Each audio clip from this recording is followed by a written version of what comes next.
बिस्मिल्लाहिर्रहमानिर्रहीम। अस्सलाम वालेकुम दोस्तों, आप जानते हैं कि आज तहरीक लब्बैक पाकिस्तान वालों के लिए खुशखबरियों का दिन है। तो सबसे बड़ी खुशखबरी सामने आ रही है, आप यकीनन सुनकर खुश होंगे। सबसे पहले हम आपको ये खबर बता रहे हैं। मज़ीद आगे बढ़ने से पहले चैनल को सब्सक्राइब करें, वीडियो को लाइक करें और इस वीडियो को ज़्यादा से ज़्यादा शेयर करें ताकि तहरीक लब्बैक पाकिस्तान का पैगाम पूरी दुनिया में फैल सके।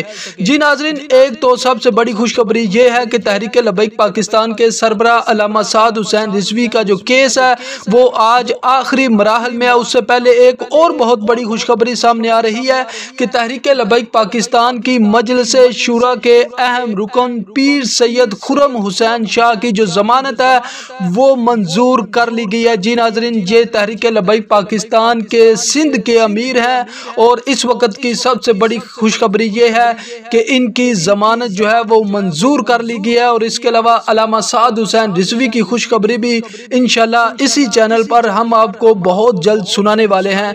तो इस चैनल का ख्याल रखें। अल्लाह हाफिज़।